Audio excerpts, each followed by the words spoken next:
இன்றைக்கி நம்ம பச்சை பட்டாணியை வச்சு அதை ஒரு காலை உணவாகவும் சாப்பிடலாம், இல்லை மாலை நேர சுற்றுண்டியாகவும் ஒரு ஈவினிங் டீ டைம் ஸ்நாக்ஸாக சாப்பிடக்கூடியதாகவும் செய்துக்கலாம். ஹலோ வியூவர்ஸ், வெல்கம் டு காப்பியாஸ் வில்லேஜ் கிச்சன். இப்போ நான் முந்தின நாள் நைட்டு அந்த காய்ஞ்ச பச்சை பட்டாணியை ஒரு கப் அளவுக்கு எடுத்து ஊற வச்சுட்டேன். இப்போ மறுநாள் காலையிலேயே அதை எடுத்து கொஞ்சமாக தண்ணீர் சேர்த்து நம்ம கொஞ்சம் சாஃப்டாக ஆகிற வரையும் ப்ரெஷர் குக் பண்ணி எடுத்துக்கலாம். சில பட்டாணி எல்லாம் அப்படியே வேக வச்சாலே வெந்துடும், சிலது ப்ரெஷர் குக் பண்ண வேண்டியது ஒரு 3-4 விசில். அதுக்கு நான் ஒரு 1/2 கப் அளவு சின்ன வெங்காயம் நறுக்கினதை எடுத்து 1/2 ஸ்பூன் மட்டும் எண்ணெய் சேர்த்து அதை ஒரு 30 செகண்ட் போல் சும்மா சூடு பண்ணி எடுத்துடுறேன். ரொம்ப வதக்கிடக்கூடாது. பச்சையாக விருப்பப்படுறவங்க பச்சையாக சேர்த்துக்கிறதே நல்லது. இப்போ அதே கடாயில் கொஞ்சம் எண்ணெய் சேர்த்து இந்த மாதிரி ரெடிமேட் பானிபூரிஸ் கிடைக்கும் நமக்கு, அதில் நான் கொஞ்சம் எடுத்து அதையும் வறுத்து எடுத்துக்கிறேன். இப்போ இதை சேர்த்து போட்டால் அது பாருங்கள் நல்லா ப்ளஃபியாக புஷ்ஷுன்னு உப்பி வந்துடும். இந்த மாதிரி நம்ம அடிக்கடி சாப்பிட்றது அப்படின்றது இல்லை.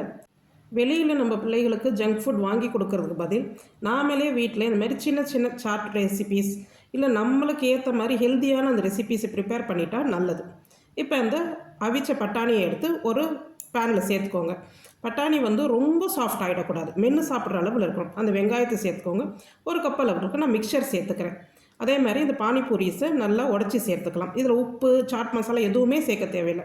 மிக்சரில் ஆல்ரெடி நமக்கு உப்பு இருக்கும். இதை கலந்துட்டு சேர்த்தாலே போதும். பட்டாணியில் நம்ம கொஞ்சமாக உப்பு போட்டு வேக வச்சிடுறோம். இதுக்கு மேலே இதில் எந்த மசாலா சேர்க்க தேவையில்லை. இதை காலை நேரத்தில் பிரேக்ஃபாஸ்ட்டாக வாரத்தில் ஒரு நாள், என்றைக்கோ ஒரு நாள் தாராளமாக எடுத்துக்கலாம். அது கூட ஒரு ஃப்ரூட், காலையில் சாப்பிடக்கூடிய ஒரு ஃப்ரூட் எடுத்துக்கலாம். அது கூட ஒரு கிளாஸ் பால் எடுத்துக்கலாம், இல்லை ஒரு டீ எடுத்துக்கலாம், இல்லை ஒரு ராகி கஞ்சி இந்த மாதிரி எடுத்துக்கலாம். இல்லை எனக்கு இந்த சாட் ரெசிபிஸ் ஈவினிங் சாப்பிட பிடிக்குன்றவங்க ஈவினிங் டீ டைமில் இந்த மாதிரி ஒரு பவுல் சாப்பிடலாம்.